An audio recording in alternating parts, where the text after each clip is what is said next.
Good afternoon. Can I thank you all for coming? Last week, I stood here to announce the ending of the cooperation agreement between the SNP and the Greens, the Butte House Agreement, and that the SNP would seek to govern as a minority government. I made that decision as leader of the SNP as I believed ending the Butte House Agreement was the right one for the party I lead, and I still do believe that to be the case. But most importantly, I believe it was the right decision for the country. My hope was to continue working with the Greens in a less formal arrangement as the SNP moved into a new phase of minority government.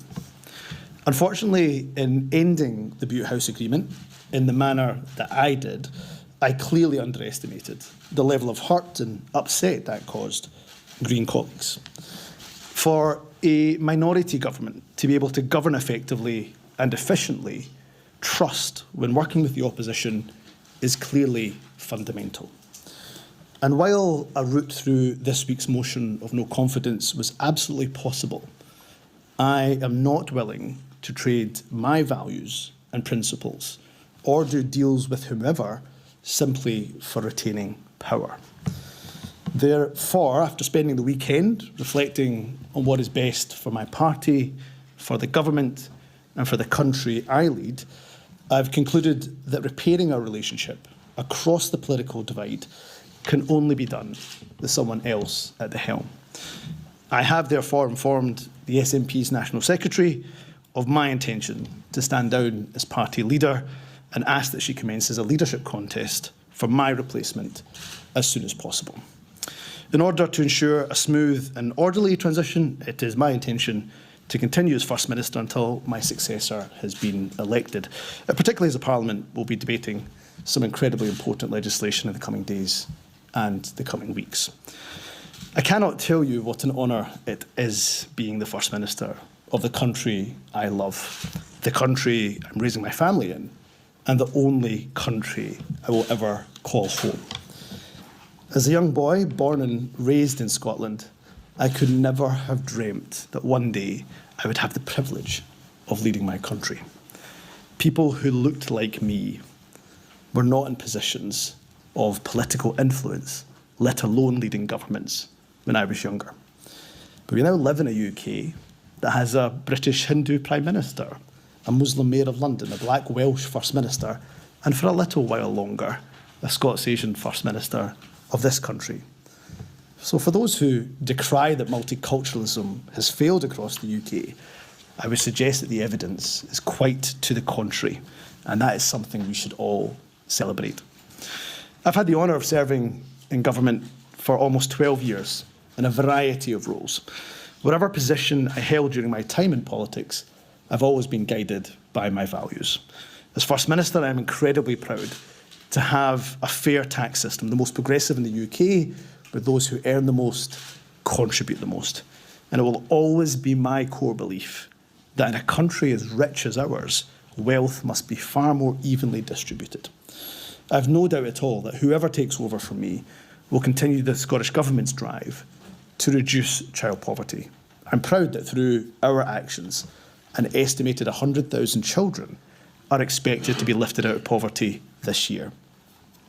I also hope that as a country, we can be really proud of the strides that we have made to tackle inequality, prejudice and discrimination. But let's also acknowledge that far too often in our country, hatred continues to rear its ugly head.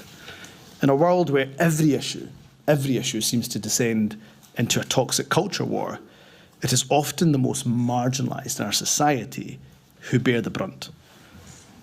As politicians of all political parties, we're privileged to have a platform.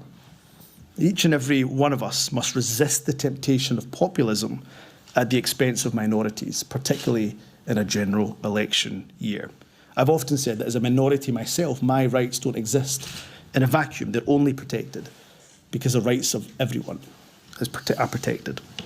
And from the backbenches of the Scottish Parliament, I will continue to champion the voices and the rights of those, the rights and the voices of those who are not often heard, be that at home or indeed overseas, such as those suffering and continue to suffer the most horrific humanitarian catastrophe in Gaza as the world watches on. Let me say to my SNP family, I will always be with you. I will always campaign alongside you. We have had setbacks in our movement, but we have overcome them, and we will do so again. Independence feels frustratingly close, and believe me, no one feels that frustration more than the leader of the SNP.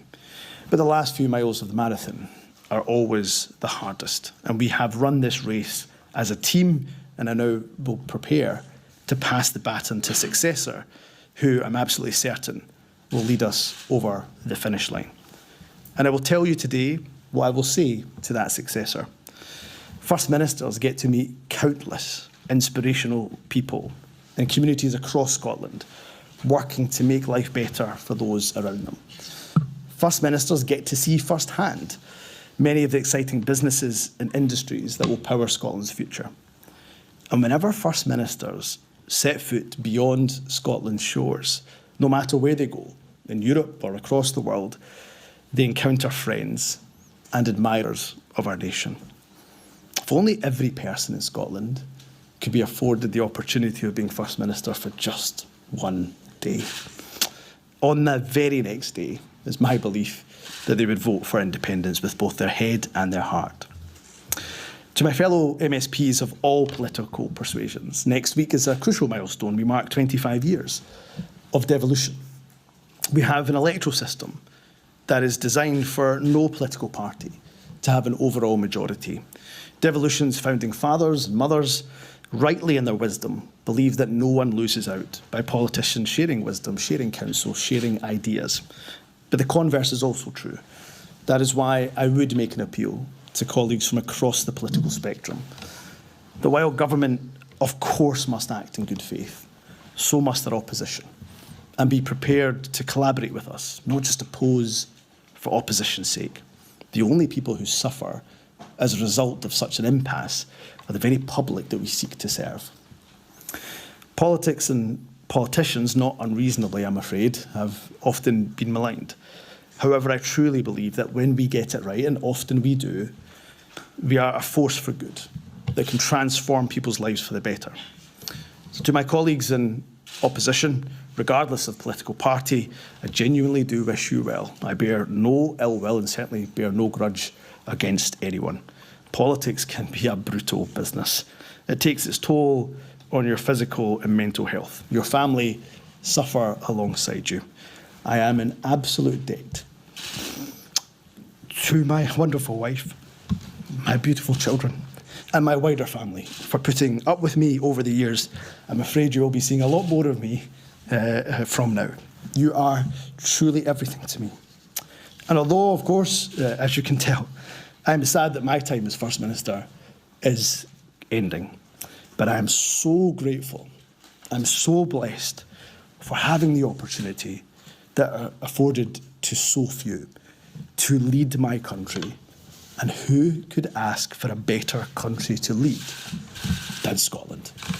Thank you very much. First Minister.